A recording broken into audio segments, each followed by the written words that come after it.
Welcome to On Ice, the show about the show 20 years later. Today, we're talking about the season finale of Season 4 of Lost.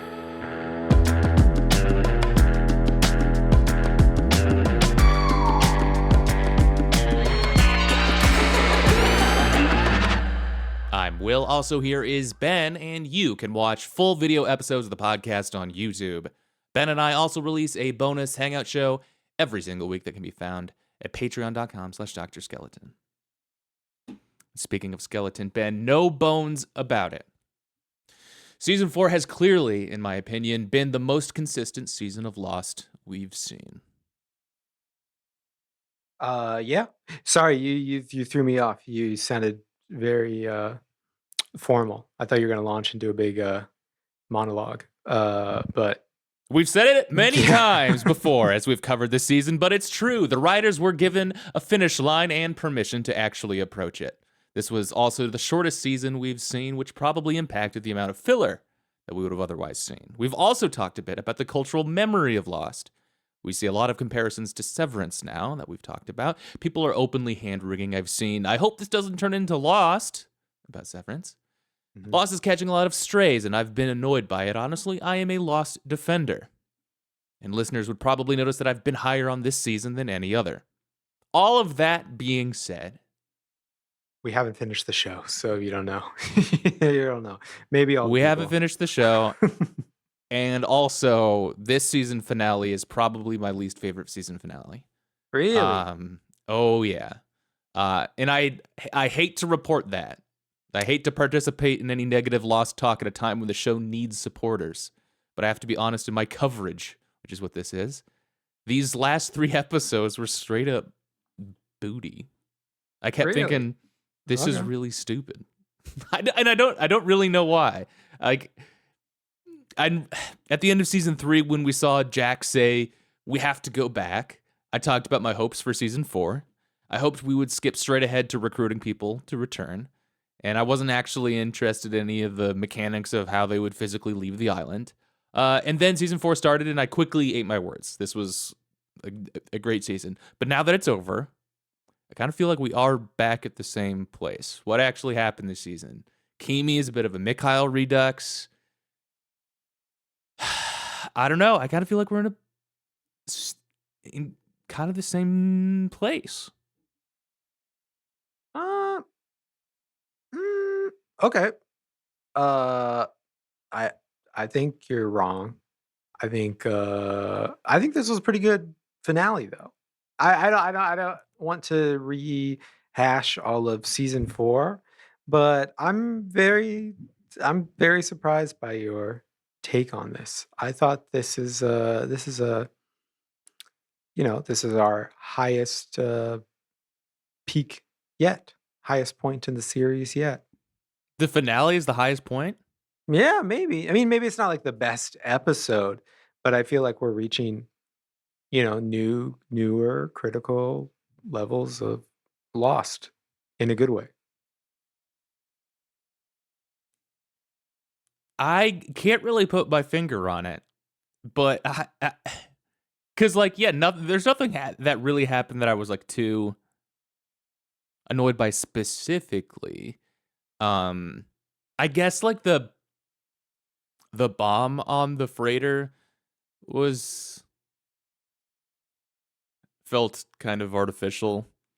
It seems like writers acknowledge that too. That they just needed some way of making sure like Michael and Jin were not part of the survivors, and so they just added that. But Sure. I don't know. Like, I think it came back to like the stakes of stuff. I would almost kind of rather all of this. Well, no, I guess again because my point is like the all of season 4 was really good. So like, how were they told it was good? But then this. What do we learn in the finale, really? Like, we learned the identity of Jeremy Bentham. We learned why Jin is not with them, presumably. That That's a big one for me because I'm a big 10 my fingers. I'm a big numbers guy. I'm kind of a numbers guy, and I've been trying to figure out, even though I've seen the show before, how did we get to 6? And I brought this up. I tried to bring it up uh sort of sneakily to you. Yeah, I mean, I guess there's no reason to be really sneaky, but tried to ask you about this I think a week ago. How are we going to get down to those 6 people? Because that's a I mean, maybe it's, maybe it's a bit of a busy box for me, the viewer, but I liked it. I like that busy box of like we got a lot of people and we kind of know where we end up because we've seen the future now. But the numbers aren't quite adding up right now, you know? We've got certain people in places that seem like a safe place or something that seems like an unsafe place, but we've got, individuals who need to end up together split up. So Yeah. how are they gonna, y- y- I don't want to jump too far ahead, but just a couple minutes out from the end of part 3 of the finale, still counting up. Like we got 8 people right now. A couple of these guys, they're not going to be part of the 6 Some of you uh are not making the cut. 6 survivors. So what happens? What's going to happen? I like that. I like that a lot, to be honest. It wasn't. I guess it just didn't really work for me. Being bad podcast guys, we're just saying the same thing over and over again, whatever. So I guess let's just jump into it. We're just gonna talk about parts 2 and 3 of There's No Place Like Home as one episode because that's how Wikipedia did it, and I didn't want to split it up. So it was a double long episode that seemed to air May 29th, 2008. It was directed by Jack Bender, and it was written by Carlton Cuse and Damon Lindelof. On the island, Jack and Sawyer meet up with Hurley and Locke at the Orchid Station. Sawyer says, "What's the plan, Sundance?" to Jack. I thought that was a good line. I Celebrate didn't the I didn't quite get it though. Is there anything deeper to get? uh, uh, Butch Cassidy and the Sundance Kid. Just other than that? Other than No, I don't understand think which so. Sundance there is? Okay. Just curious, We've talked about before Sawyer's on, level, On some levels, 99 that's true. racism nicknames and stuff like that. So just always gotta gotta ask questions. Not sure. Was okay. Who was who? Robert Redford and Paul Newman. Who was Butch Cassidy? Who was the Sundance Kid? I feel like Robert Newman was the Sundance Kid. You said Robert Newman. Oh, securing half points for myself. Yeah, really hedging right there. Paul Newman was Butch Cassidy, and Robert Redford was the Sundance Kid. Yes, okay, that is what I meant. Yeah, okay. That's good not job. a lie. That Nice is not work, a lie. man. I did mean that. I did mean that. Okay, so he's calling him Robert Redford. Yeah, I'm not really sure. I don't think there's anything more either. Yeah. Okay, cool. I guess he's like he's a bit of a cowboy in that it's the two of them. It's probably like because there's two of them and they're both cowboy style individual leader guys. I don't Sure. know. Hurley thought Sawyer came back for him. That was a bit of a sad moment because Hurley then is like, wait, I guess. Oh man. Yeah. Oh, you came back for me. No, not really. And when Locke sees Jack, he says, "Hello, Jack." The last time that they were there, or together, I think, Jack fired a gun at him, right? Even though he didn't have any bullets. I don't think we say it enough, but Terry O'Quinn's performance is very good. I really like his John Locke, and there's something about just the way that he's always aura farming, I think, as the kids would say. I don't know what that means. What does that mean? Being cool, I think. Oh, okay, nice. A lot of words for saying that, but okay. Uh, John Locke is a good he's a good representation of middle management. I think this is my. I'm going to tempt my fingers again and say this is my thesis for this week. That John Locke represents middle management, where he's stern as fuck to Jack and all of the other, you know, regular folks on the island, all the survivors on the island, right? He Yeah, acts as if he's got it under control, but he's kind of a whiny little baby every time he talks to Ben. Kind of his, maybe not his boss, but around those people, Locke's not so cool, but he definitely does a very good job of playing it cool uh the kind of regular folk. sure. I might think of them that way. There is a big iPad kid moment that Locke has later in the episode that I think does support that. But I also don't know what that means. I don't know. I thought I knew what an iPad kid was, but I don't know what iPad kid moment means either. well, I've I guess aged we'll a get lot to it. this I've week, been I pretty guess. yeah. No, I think it'll make sense when we get to it. He's just like Ben just puts a screen in front of him to keep him quiet Oh, sure. Yeah, to that's true. entertain him. Yeah. Okay, that is iPad kid, as I understand it. Yeah. So Jack and Locke once more argue about the nature of the island, and this is kind of like Locke's final trick to try to get him to stay, right? Like he's tried a couple different things before, including killing.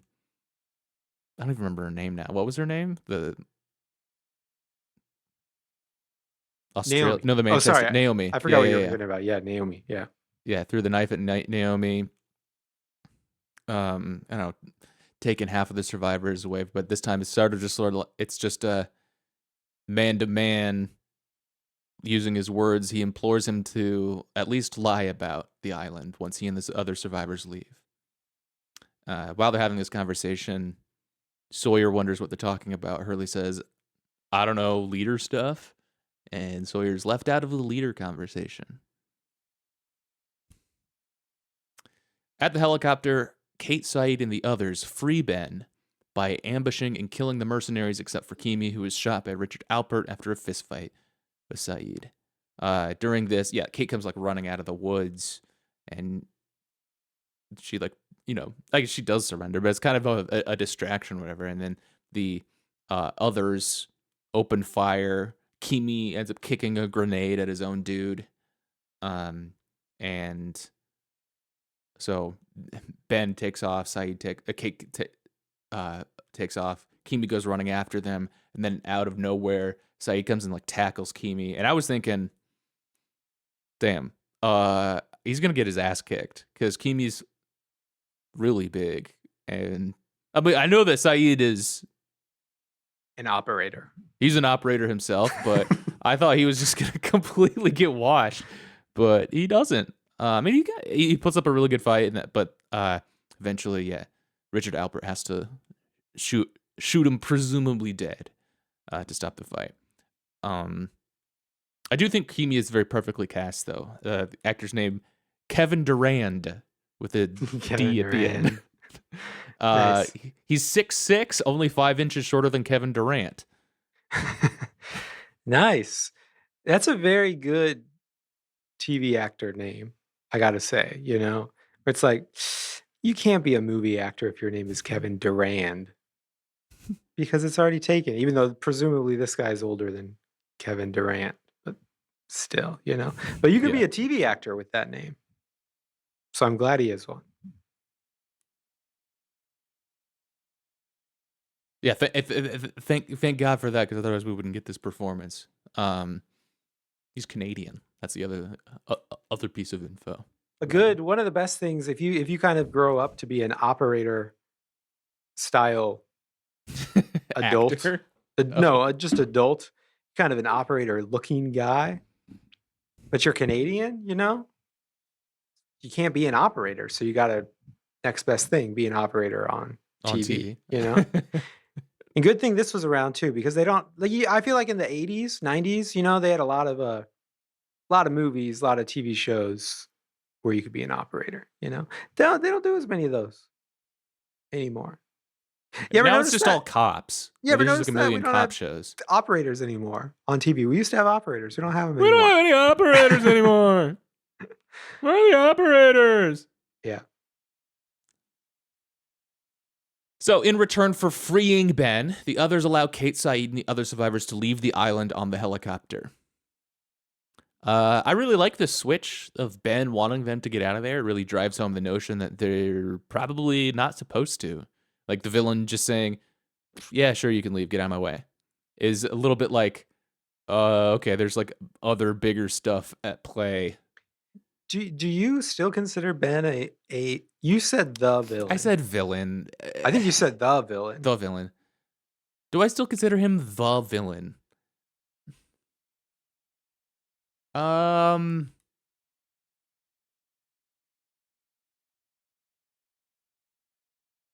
I suppose not. Is he a villain? No. I think he's definitely dangerous. I think that his um interests temporarily align with what the survivors think their interests are. Uh is he a villain? I think so. I think so. Okay. Okay. He does blow up the freighter. He does uh Mm, you're doing a little. You're engaging in some victim blaming behavior right there. I think Kimi kind of blew up the freighter. well, all right. I suppose Michael kind of blew it up by not for failing to not Yeah. save it. There we go. Yeah. Through negligence on Michael's part. Yep. Yeah. I do think whether or not Ben is a villain, the villain at this point, I do think that he is the MVP of the finale. And of the later part of this season, I think he's putting in like Dinklage level work for on Game of Thrones. Like, you know, as somebody who's kind of been down on the finale of this, like, Ben's like the kind of one thing that is at least still like operating at full potential. I think. Okay. He's still a very compelling character to watch do stuff. And yeah, Ben returns to the Orchid where he gets in a hidden elevator with Locke. Inside the underground part of the Orchid station, Ben puts every metal item he can find into a small compartment at the back of the room, while Locke watches the orientation video for the Orchid. And so this is the iPad Kid moment. Like he's got all these questions, and Ben's like, "John, watch this." Hands him a VHS cassette. And yeah, on the tape, Pierre Chang begins to discuss time travel involving quote negatively charged exotic matter when the VCR malfunctions and the tape rewinds itself. And when the video glitches, pauses, rewinds, Locke tries to get it going again by like gently pressing the VCR on pieces of the face that are not any buttons. I thought that was a very silly. Like try pressing stop, John. Try pressing play, or so he's just like, oh, it stopped working. There's a lot of tapping, like Michael. You know, Michael's. I don't know what you would say. Shooting. Uh, liquid nitrogen. Oh yeah, Really know if that's really an established action, but I guess shooting liquid nitrogen. And spraying it. Well, look he at a keeps fire extinguisher. spraying it. Yes, I guess fire extinguisher style. Yeah, and he's like tapping the dial a lot as it's going down. Yeah. Oh yeah, Frank's doing that on Lapidus is doing the it on the yeah. gas too. Mm-hmm. Yeah, a lot of it's a thing you do. It's a thing you do in a TV show. Show Yeah. people. I wonder Hey, if this isn't working. this isn't So good. yeah. Yeah, this is not good, or this isn't working. Yeah. If you do that in real life, man, you're rude. It's a real like my parents' approach to like anything tech going wrong. It's like, okay, well, did you try anything? No. It No. just stopped working. Yeah. Okay. Well, let's just go ahead and hit play. I think it might work again.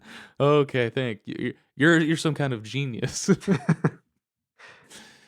Shortly, Kimi arrives and tells Locke that if Kimi, dies, the C4 on the freighter will detonate due to a remote trigger linked to a heart rate monitor he is wearing. I do really like Duran's performance here. I think he gives a little bit of Christopher Walken in it. I don't know why that was. I mean, he's been in Severance lately, so he's kind of like top of mind. But I do think that there was some. I think there was some Walken in Kimi. Sure. You're talking about we got a Jeff Goldblum character a while ago. Now we got a Christopher Walken. I don't know. What do you mean by that? Because when I feel like if somebody says, uh, here I'll use a Zoomer phrase for you today. If somebody said to me, this character is giving Christopher Walken, I would just think, okay, they're doing a Christopher Walken voice, similar to I think the you would be wrong. Jeff Goldblum. How would I be wrong? How else do you do Christopher Walken like really, really an identifiable way without kind of doing the voice? First of all, I think there might even be a tinge of the voice in Okay. in it. But Ben. so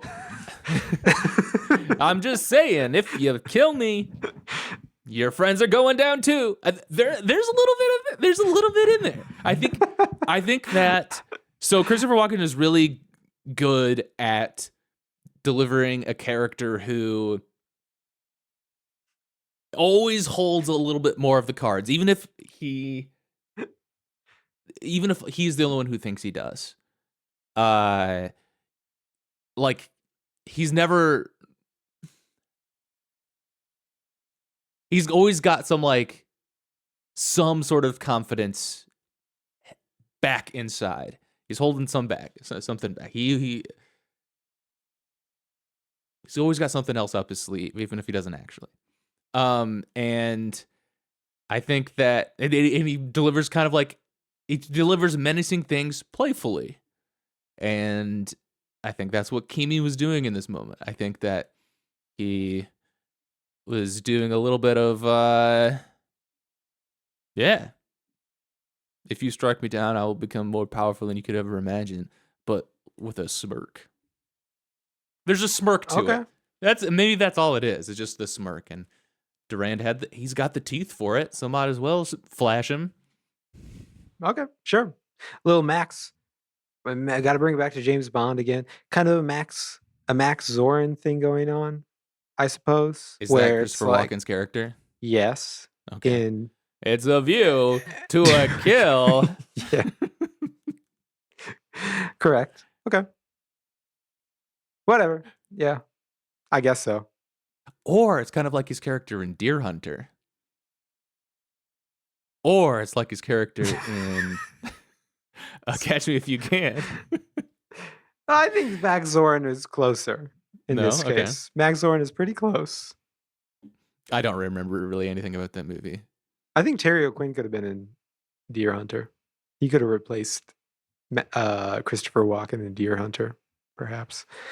Okay, whatever. I can't. What else has Terry O'Quinn been in? What else is he known for?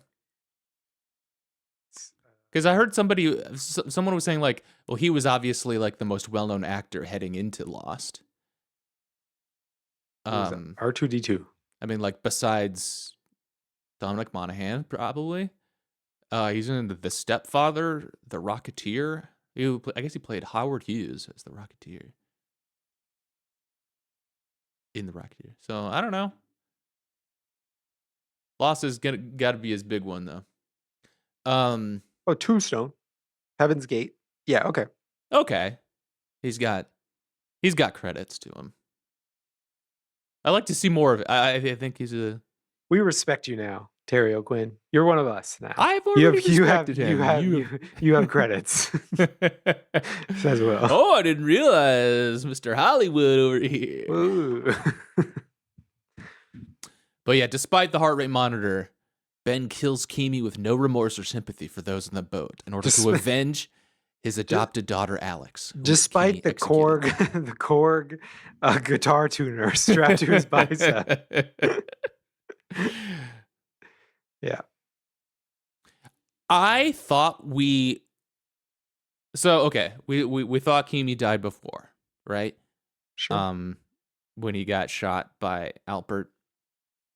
And I was thinking right away, like, okay, because there's some like time dilation thing going on between the island and the boat, then like the timer starts now. That's why the ship didn't blow up immediately.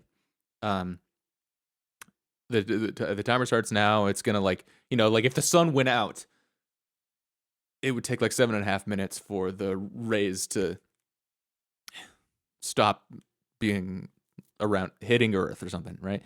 And so I thought it was gonna be something like that, where like, okay, they're in a bit of a race against time before like Kimi's death actually catches up to the boat, and then it blows them all up. But he wasn't actually dead. That was a fake out. We just did that with Mikhail. It doesn't hit as hard second time around. I don't know. Also, is Mikhail still alive? He might be. But Mikhail's he's been on the island, you know. He's ostensibly a true believer of island vibes at this point. Kimi, not so much. Okay. Kimi's just getting an He did come back to life second. though. He did come back to life, but in an operator kind of way, you know? Sure. Yeah. I'm a tough dude. I'm just like it is the same thing in the finale. Yeah. It's similar. It's similar. Yeah. And then so I already thought that like, okay, they're racing against time to stop the bomb, but then like, oh, he dies again, and now the heart rate monitor is like going out. It's like, okay, well that doesn't hit so hard now, because I thought that was already what was going on. And then also there wasn't the time dilation anyway. Like it like immediately turned red on the boat. But that's been established before because they've been talking to each other.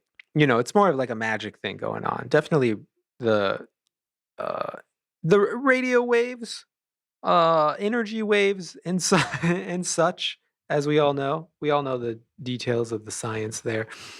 They're going back and forth, but you know, the larger things, larger masses. What's larger than the human soul, Ben? Those are, you know, they're subject to the time dilation, as you've been calling it. Yeah. Well, so like, and so I guess I thought that because Zoe and I talked about that too. Yeah, Zoe brought up that they can talk to each other real time on like walkie talkies, which is also, I was writing down walkie talkie and realized that's a really funny name for anything. A walkie talkie, nice. But like I thought that maybe the organic nature of the human body perishing or something would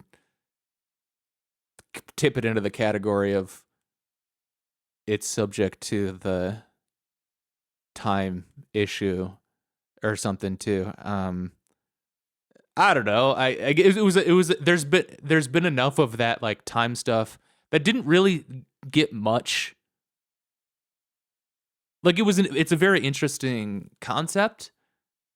That there's like some sort of shift going on, or I don't know, with the island in time, in nearby fields that like there wasn't really much payoff for it this season. I assume that it'll come into play later, but that's why I was kind of expecting it to happen here. Like this seems like a really good application for it, where we know the audience knows that like definitely this trigger is going to be pulled in 7 minutes or whatever it is, for them to like get this thing figured out, and then so like they have this time left on the boat to figure it out. But no, that was instant, and I don't know, whatever. I don't really I'm not really pointing to like plot hole or anything because I don't care about the consistency of that. I just thought it was like narratively I already thought we were counting down, and it seemed like narratively that's where it was headed. Signal Look with all the time shifting, but whatever. None of my business. Do whatever Sure. you want. Ben seals and then activates power to the compartment he had loaded with metal items, blowing a hole out the back of it. He blows. I'm not going to say it. Ben, now wearing a parka, the parka that we've seen him wearing in the future, tells Locke that whoever moves the island is forced to leave it and never come back. Ben must do it so that Locke can stay and lead the others. Locke then goes to the others, who welcome him home. Ben climbs through the hole and down a rocky tunnel, beyond it a frozen chamber, cutting his arm in the process. We see some more hieroglyphics, symbols on stones, whatever. He then turns a very large metal wheel. Yeah. A gear? I don't know if I'd Gear. call it a Yeah. wheel. But Real like yes. Uncharted sequence, I suppose. I think it's cool. I think it's cool. Going underground, kind of, you know, Uncharted. That's a good call. I was thinking National Treasure style. I'm kind of National imagining Treasure, Indiana Jones, since all we're these, imagining yeah. different people. Yes, kind of a Nick Cage type character. I Sure. think Ben He's got is the similar hairline. doing a Nick Cage voice at that point. I think that's cool. Turn a big wheel underground. What's it going to reveal? I took Founding umbrage with how fathers. he approached turning the wheel. Why? What's wrong with that? I think that if I was like tasked with turning a wheel that was like iced over in such a way that it was in this cave, I'm looking at that. I don't think I would have just like gotten up to it and just started pushing on it. I think I would have. I think I would have kicked at it. I think I would have tried to Kicking. like, hit it with like a more sudden impact. I think sort of like break it free because I assumed it's going to be Sure. kind of. I mean, I'd push at it at first to see if it's like is it still greased up or whatever. But you got to dislodge it. But no, it just seems he keeps like softly applying a little bit more and more force, and I don't know. I was in hater mode at this point. So I was like, this is stupid. I don't know how you do that. I was having a good time. I like seeing him turn the wheel, but I agree with you. I would kick it. You Do a kick it, little yeah. do a little running kick. Can you imagine? Can you imagine what kind of imbecile goes down there and tries to pull? Some idiot who's tasked with moving the island goes down there and tries to pull the icy wheel. That's why they're not a leader. Do they push it the wrong direction? Yeah. You get stuck in the Burger King when this is a pull door, my friend, and you're over here pushing it. Yeah, or Yeah. vice versa. Yeah, dude, that'd be. Yo, Jacob's there. Yo, your ass trying to pull the wheel. Doing the Everyone saw Tim you. Robinson thing from Yeah. Yes. Exactly. yeah. As he does complete the rotation of the wheel and or the gear, whatever, an eerie sound and white yellow light. White yellow. I would say yellow white. Wouldn't you get that direction? Yeah, I'd go. I agree with that. Yeah. Yeah. Yellow white light soon envelops the entire island. Ben disappears, only to reappear several months later in the Sahara Desert, as seen in The Shape of Things to Come. Yeah. That episode. Jack, Kate, Saeed, Sawyer, Hurley, and Frank, Lapidus, that is, leave the island on the helicopter, but discover a fuel leak on board. Through like the bullet hole.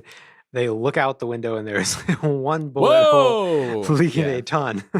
Mm-hmm. I think we found a fuel leak. Well, there's your problem. Could you just reach? I can't Not believe to no do one tried some to plug it. backseat, yeah, not to do some backseat helicopter I would piloting, have but saved the day I would by have simply plugging probably, the leak. Mr. Saeed operator, how about you slide your butt out there and kind of plug it with your finger? Yeah, it is funny though that like, as useful as Saeed is, he can never be like on the helicopter. He's not going to be doing anything helpful. No, yeah, That man's in the air. Don't don't count on him for anything. no. um, I mean, the only person who does anything is Sawyer. Real Geronimo ass solution to Yeah. their problem. I think this is cool. I think what Sawyer does is cool. It is cool. It is cool. I feel like In they order were to way too uh unrealistically high of a jump for him, you know? If you jump off like the Golden Gate Bridge, you die, right? yeah, So he like would have died. I would have been like, "Can you take it down? I'm about to do something heroic over About to do here." something nuts. Also, get low anyway, right? Like, because if you're gonna like uh There you run go. out of fuel, you don't want to like, I don't know, really hit the water hard. Yeah, I guess so. No, I'm just gonna get this. I can get this motherfucker up super high. I'm gonna go really high, so if we run out of gas, then I can just kind of aim at landing somewhere, like in a video game, kind of, you know? We'll just Sure. kind of coast, I have which no is a idea very how helicopters work, so yeah, sure. I think they I think they probably coast pretty well They're big on coasting. compared to regular planes or whatever. They do self land, right? Like, the I wrong word. Like if they lost power midair, it's safe still, right? Because like the the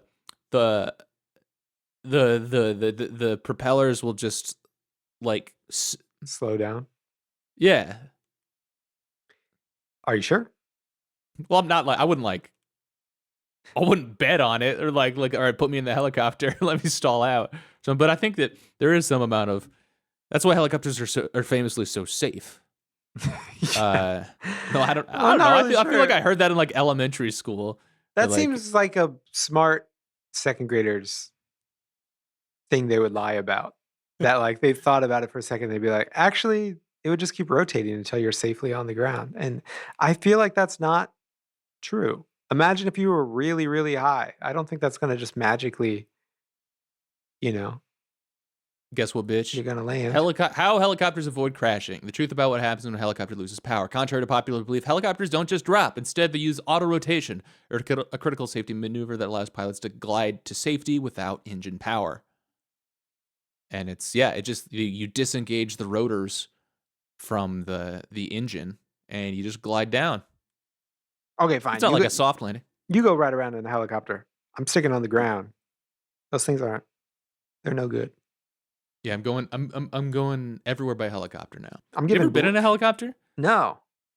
I'm buying free blade rides for all of the listeners who disrespect me the most. If you ever disrespect me, let me know. I'll Guess send what? you One ticket to the air yeah, on a helicopter. on a helicopter specifically. Come find me at my house and I'll You wouldn't ride in a helicopter? no. Stupid. I would ride in a helicopter. Yeah, one time. That's why everybody dies the very first time they're riding in a helicopter. I'm trying to die. I'm like, let me go out like Kobe. No.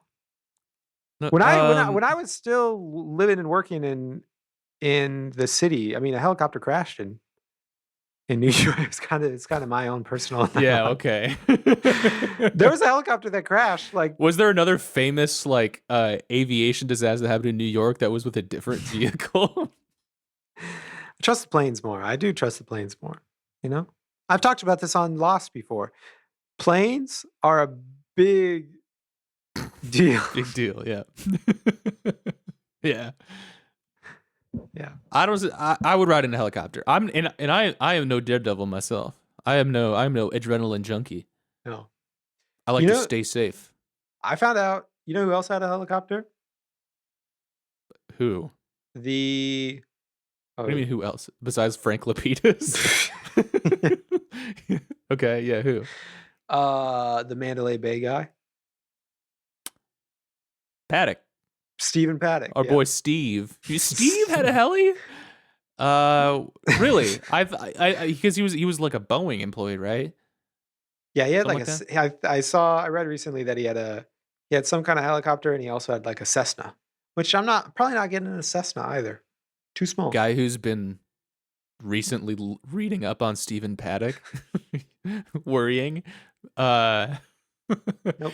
yeah, probably. Yes, smaller aircraft in general are probably take a wait on for now. Although, Stephen what Paddock looks like he could have been an other background character, other or possibly that's like a Sawyer Mikhail. level diss. Like to get us, you look like you were an other on Lost because What year is he's it? wearing like rags and stuff. What year is it on the show now? Not on the show, but what year is it that the show's being made for season 4? 2008. Okay, still a ways away. Yeah. I feel like hang gliders were big when we were kids. Is that a '90s thing, or is that just like A child thing. Seems yeah, like a just a kid kid thing? thing. Yeah, don't know though. I would. I feel like I would do hang glider too. Maybe I am like a little bit more. I would not parachute. I wouldn't bungee jump, but like I think I might hang glide. I don't think I'd do wingsuit. You're not with me on any of this? You're Nah, I'm staying on the ground That's fair. That's for the fair. most part. Yeah. But yes, in order to lighten the helicopter, Sawyer jumps out after whispering something in Kate's ear and kissing her. he was. he leaned over and whispered to her, "Watch this move." Yeah, check this shit out. About to do a flip. Do you dare me to jump? Yeah. Do you dare me to jump out of this plane? Mom, watch me. Watch me. Yeah, real going off the diving board behavior. It's a good one. Yeah. It is He, cool. It is a really cool move. I gotta say. it is funny. He's like, he looks around at the smirk, whatever. It's a we. It reminds me of our joke in college. The like those like the Beats commercials. Yeah. Where like something is going on and like you shut out the world by putting on the noise canceling headphones, and there was always that like, and you can tell everybody song going on, but like a real moment like Sawyer looking around, smirking as like everyone's freaking out on the helicopter crash, and he pulls out his Beats. Yeah, you can tell everyone, and then he just jumps out of the helicopter, fully clothed. By the way, jumps out fully clothed. He jumps out fully clothed. Swim back to the island once again. No shirt, full. Jeans. He's keeping those jeans on though, jeans and shoes. The jeans? No, he doesn't. He didn't have the shoes when he arrived. Oh, really? This time, I noticed. But the jeans are so long, and they're so like they look so goofy, being like big boot cut jeans and like long jeans that he's like looks like he should be tripping on them. Maybe they were helpful as like flippers in the water. Yeah, it is funny that he jumps out of the helicopter. He swims back to shore, presumably a really long way, which is also very badass too. Yes. And then on top of that, another Sawyer badass move is to have just kind of gone through like a very presumably what should be like a traumatic event. Now then you've done like a double triathlon where you've swam like 4 miles or something, and then you come out of the ocean in your soggy ass jeans, and you see Juliet on the beach, and immediately he turns it on, like smile, and he's like what's up, love? What you celebrating? Yeah. Yeah. Shakes his hair or whatever. Yeah. The man can't be. I thought I'd go for can't be quashed. Yeah. Yeah.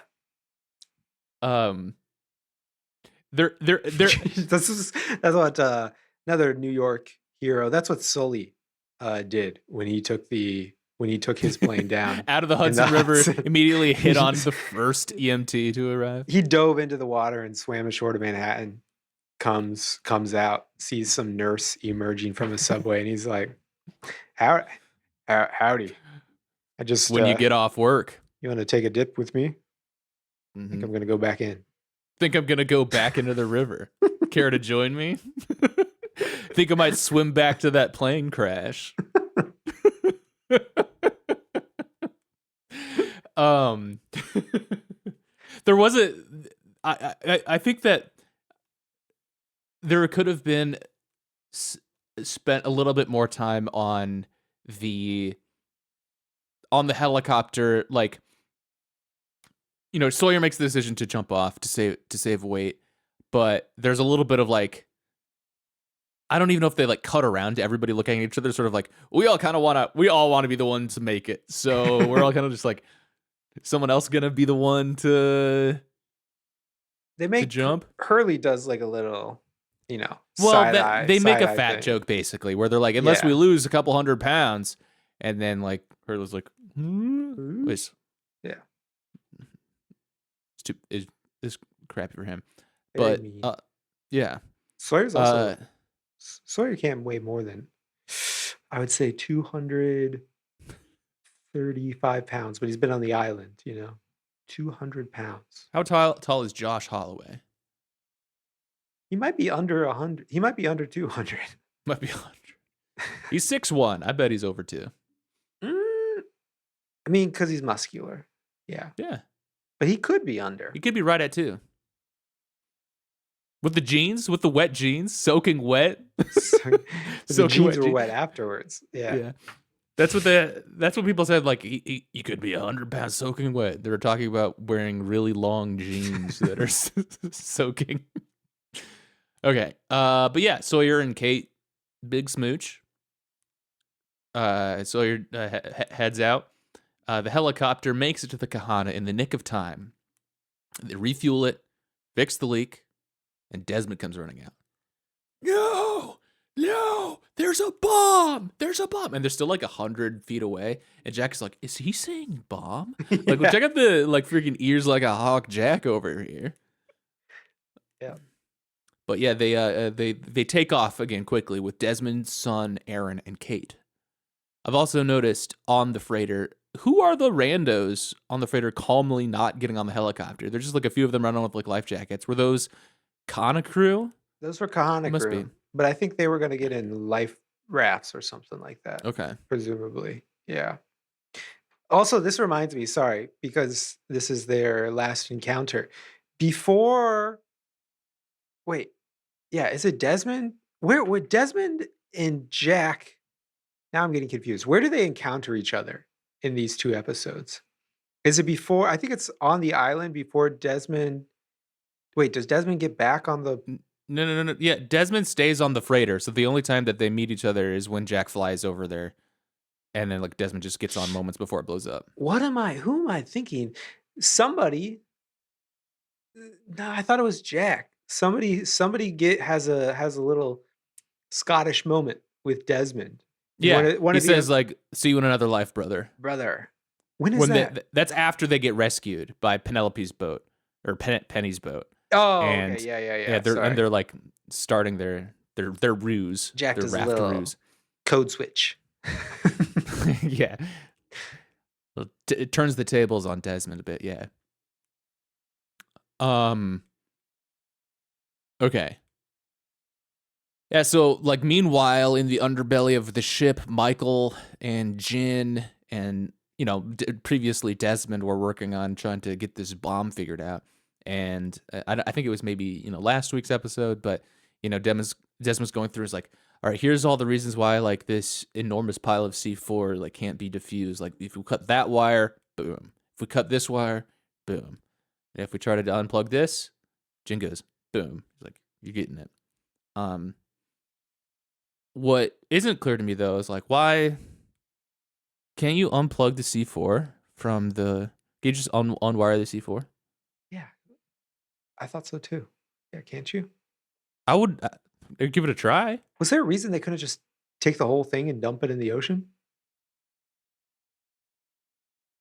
I feel like they needed to call us in on this. I Should call might, me in. yeah, it's like if you got a bomb, like I'll take care of it. There's That's like seems to be my. several options. I'm a very successful coastal bomb diffuser. You know, I have, in the north, in the northeast, they're always calling me in, and I'm always coming up with my magic bullet. Have you guys considered just dumping this thing in the ocean? it's my bomb defusal slash car battery disposal business that both involve just driving it into the ocean. I mean, I've never had a bomb go off on me. I'll just say that. Yeah, true. It's probably not fair to say 100% success rate, but I will say a 0% fail rate. Yeah. So yeah, they're trying to defuse the bomb or trying to figure out how to defuse the bomb. Michael is like, all right, the only way that I can think of to slow this down at all is by blasting the battery with liquid nitrogen or something, right? I will give him this. I would not have thought of that. I mean, yeah, I guess yeah, me either. But I would have been toasting it up with the other guys on the boat by this point because that oh fuck, looks like this is about to C4 blow would up. be I'm getting out of here. See you guys. Yeah. that C4 would be at the bottom of the ocean by now if I were around. Is all I'm saying. Mm-hmm. Hey, is it good when your computer tells you that you're using negative 14,000% of your CPU? I just noticed that going on my computer. A little warning. No, it was just like it's just monitoring normally. It's like back at 15% now, but it was like for a moment negative 14,000. Nice. Huh. All right. It's giving you a little warning about the podcast. Like you got to turn your brain on. You guys have been fooling around for a little too long. Truth.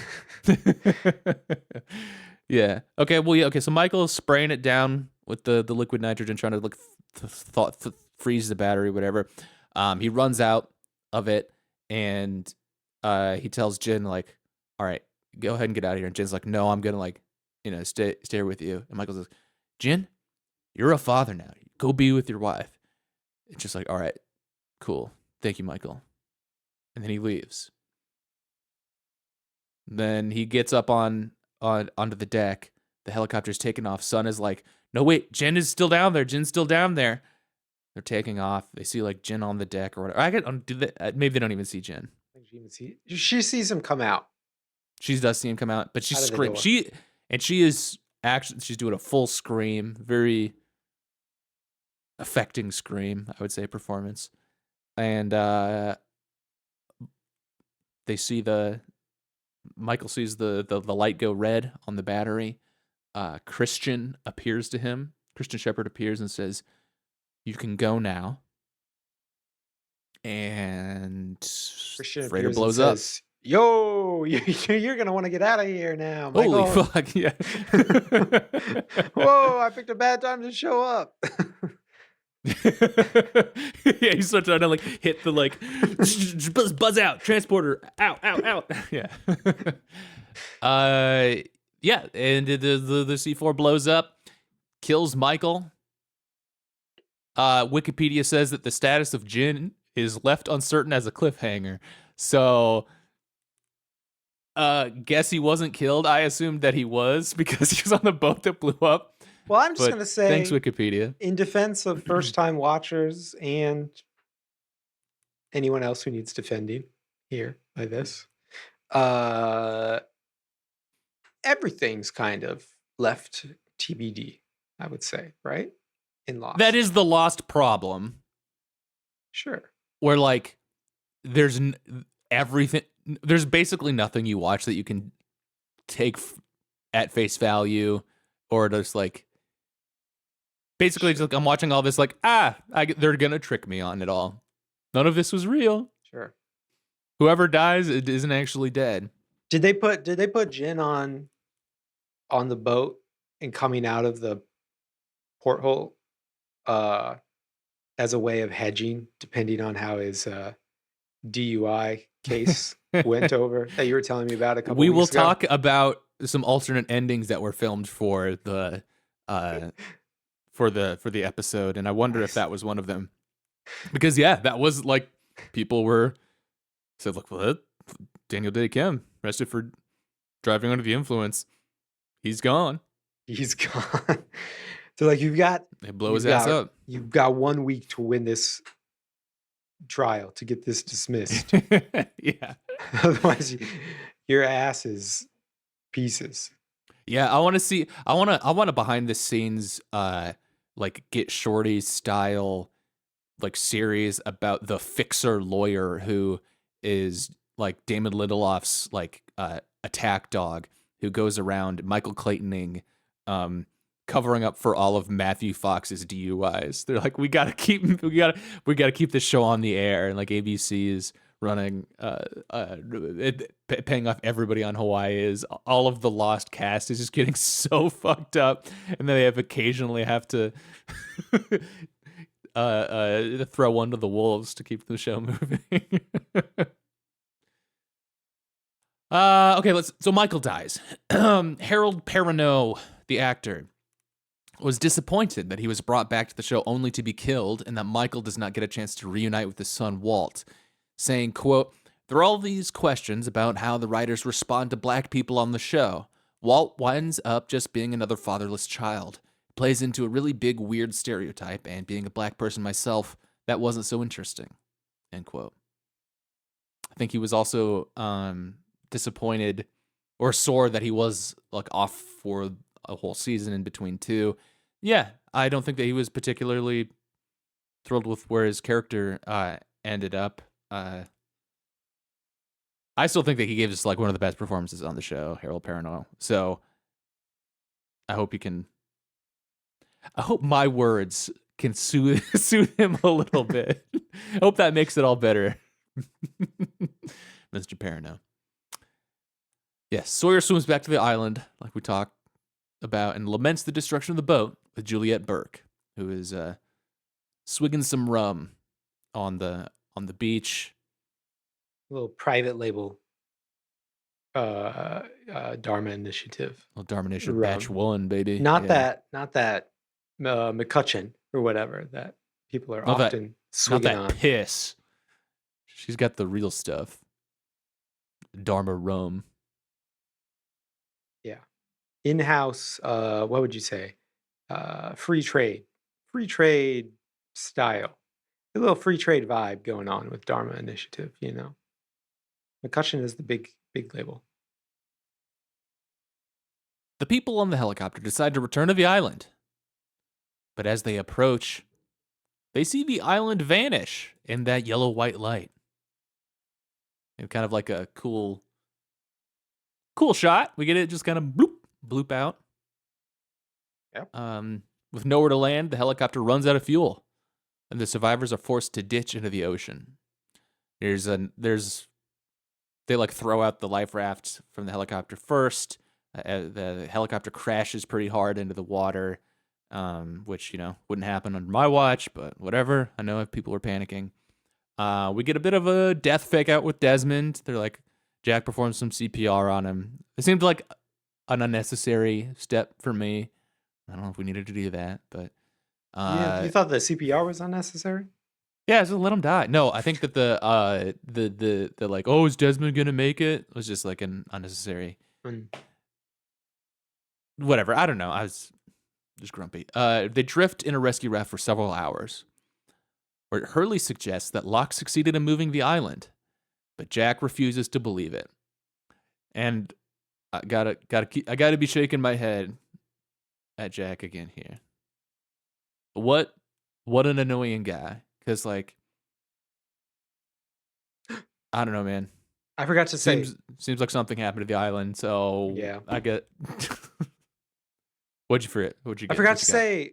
Okay, we get a big scream from Sun on the helicopter. We got to go back. So we got a couple. We got to go back. Oh, she says that. Yeah. She yells it. We got to go back. Nice. Okay, sorry. I messed that up big time, but I wanted to throw that in. No, that's good to mention. I didn't pick up on that. But on the life raft, Jack convinces the other survivors that they must lie about their experiences on the island to protect those left behind. That's when they see a boat in the distance. They're like, "Oh wow, what the heck? I guess we're gonna get picked up." And that's when Jack, thinking back to his conversation with Locke, I guess, so tells them, "Yeah, we got to lie about our experience here." I'm having maybe I'm just dumb, but why do they have to lie about it? Why wouldn't they just be in equal danger if they told the truth or lied? I think because I think the quickest way to put it is because if you lie, you show the people who were trying to harm everyone else That you're that gonna play you're ball? gonna play ball. You are Sure. playing Okay. ball. Yeah. Because I was thinking like because whoever staged the plane crash would know that they're lying. So like, what? There's nothing that Yeah. it's just them saying like, yeah, okay, well, we're not gonna rat you out or something. Okay, Mhm. all right, it's fine. Uh, I think that it does help avoid like, okay, now we would tell the press about like all of the crazy shit that happened on the island this whole time. Like that would have been probably just too much to get into, like with all of our like various legal questions that we've had over the course of the show. Like, all right, do we have to like start prosecuting some of these strange things that happen? But so I guess the story really was that they were drifting for months in that life raft. Uh, is that is it it? Is that it? No,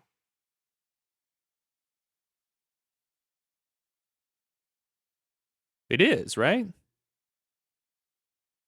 I guess so. I don't know. I I'm I found confused. that a little hard to believe, but whatever. Okay. That same night, the survivors are rescued by Penny Widmore, Desmond's girlfriend, with whom he is finally reunited.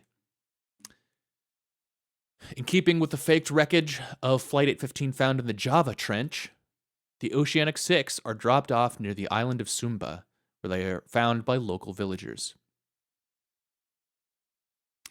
In flash forwards to late 2007, following those in Through the Looking Glass, Jack, Kate, and Walt Lloyd all recount stories of being approached by one Jeremy Bentham, the dead man in the coffin. Walt's back. Big Walt. We got Big Walt. Yeah. We have a big adult Walt. Walt was benched for the majority of the second and third seasons because the actor's growth was disproportionate to the amount of time that had passed on the island, apparently. Sorry, dude. You're growing You're just too swole. disproportionately. Yeah. Someone needs to stop him. Yeah. Yeah. He's enormous. Kate has a dream in which Claire tells her not to bring Aaron back to the island. Kind of creepy. A Claire apparition, kind of scary. A little spooky. Yeah.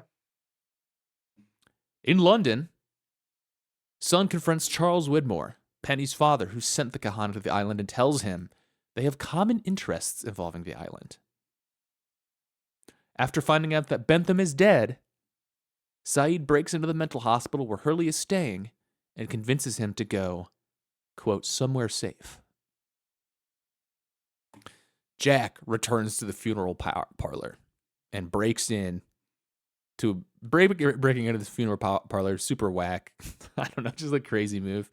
And he's in it, and he's at full like the height of his like crash out, like pill addiction, crazy stuff. And he goes over to the coffin that he was there for the visitation earlier, and he's confronted by Ben, who says that the island will not allow Jack to return without everyone else who left joining him. This includes Jeremy Bentham, or at least his body, who is finally revealed to be John Locke. End of episode. So there were two alternate endings that were shot for the episode in order to minimize the risk of the real ending being leaked. In the first alternate ending, Sawyer is in the coffin, and in the second, Desmond is in the coffin. So they had two alternate Jeremy Benthams in the mix. Uh, I forget who I said was, who I thought was in the coffin. I did think early in the episode that it was going to be John Locke, but I can't. But like that doesn't really count as me calling it because I should have been able to. Someone calling it would have been like back when we first saw the saw the coffin. Yeah. So some production notes on this episode. The writers themselves have called the use of the bomb as a plot device ridiculous but necessary to keep both Michael and Jin from leaving the freighter with the other survivors. Overall, it took 4 editors approximately 3 weeks to edit the second part of the finale, which under normal circumstances would take 2 months. My take is go ahead and use that extra time, guys. Feel free to stretch your legs a little bit. But shows how much I know. This was nominated for an Emmy for Outstanding Single Camera Picture Editing for a Drama Series, but lost to the Breaking Bad pilot. Interesting. So we're starting to see this next wave of prestige television take over at this point. Let's spend some time talking about Jeremy Bentham. Who is Jeremy Bentham the philosopher? And what's his relation to John Locke the philosopher?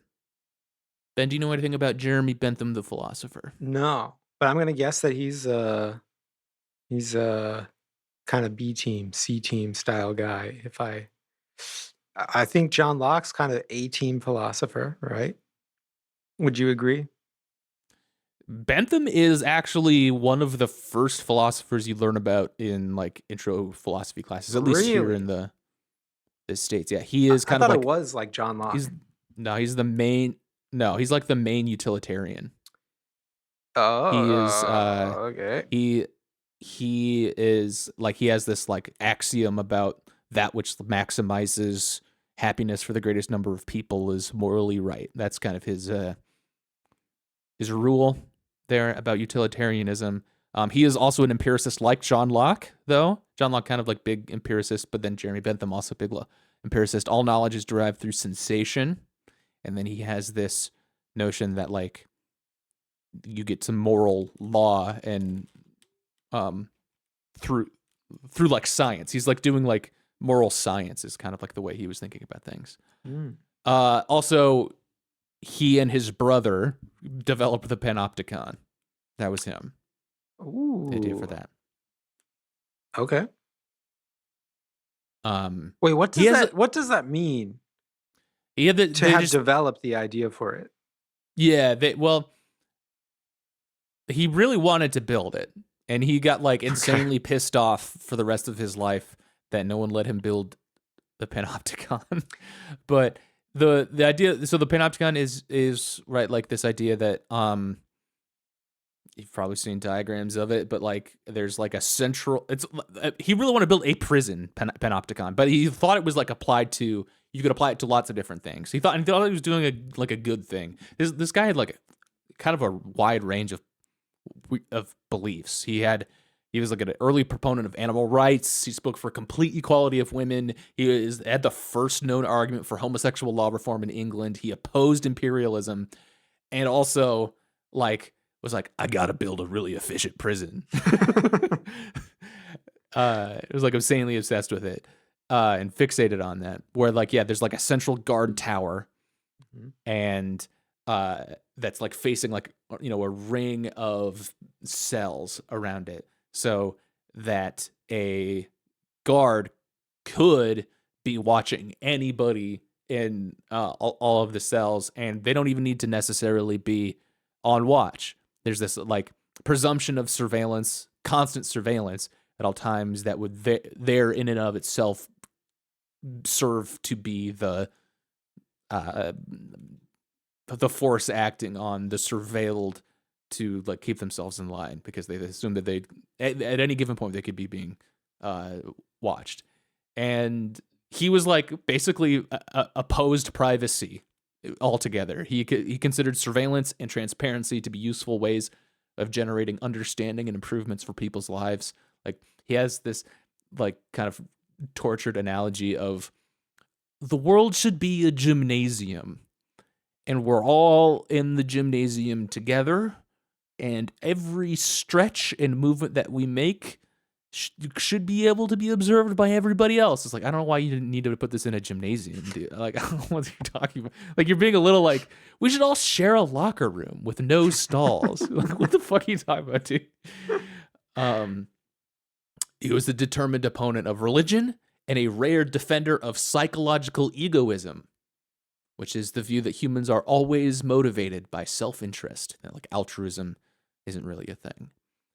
That was Jeremy Bentham. Why John Locke, the character, takes his name, unclear to me. I really want to look into it because it's very interesting to me, but I don't want to like spoil anything for myself. So maybe at the end of this series, maybe we'll do like the philosophy of Lost kind of thing and dig into whatever parallels there might be.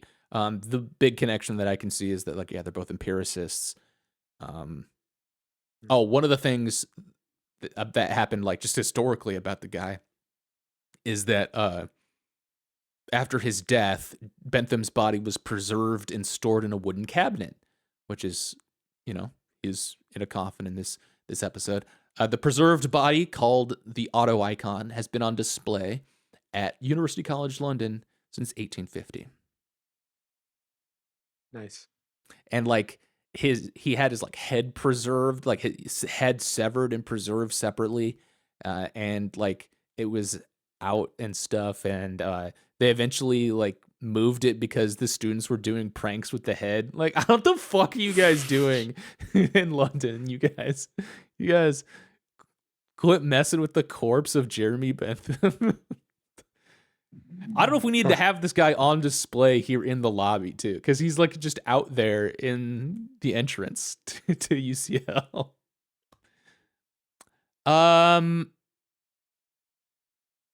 I give the finale a 2 out of 5.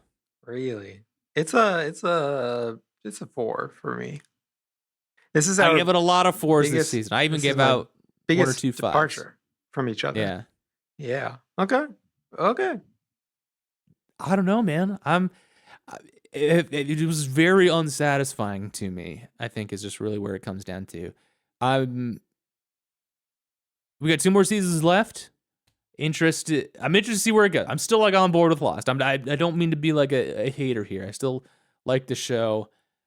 Maybe in retrospect, I will end up liking this episode more when I like realize the stuff that I did learn. Really get. We have to be past the worst. No, yeah. I'm not trying to prep you for it to be bad. Yeah. I still think, even though season 4 was like the most consistent, I think like this conceit or like the concept of like that of the season 2's bunker, like mystery numbers, putting in that code every 108 minutes. I still think that takes the cake for me. Is like my favorite like thing going on the show. Sure. That was just very satisfying. But this finale does continue the tradition of like blowing up the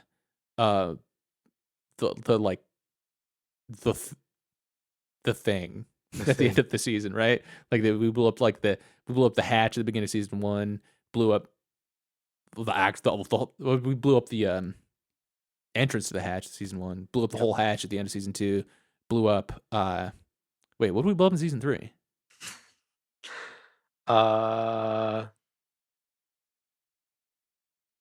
Something I don't know, actually. There was like dynamite. Rousseau got some dynamite. We blew up like the tents and stuff. Yeah. Okay. On the beach. Yeah. Okay. And then season 4, blew up the freighter.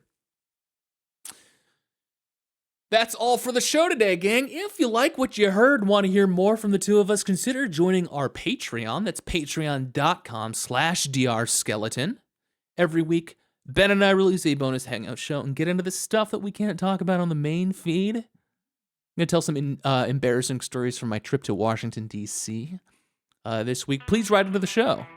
YouTube comments below would probably be the best way. But then you could also email us at drskeletonsartschool@gmail.com. Next week, we will be jumping into season 5, watching season 5, episodes 1 and 2 of Lost. Thanks for listening.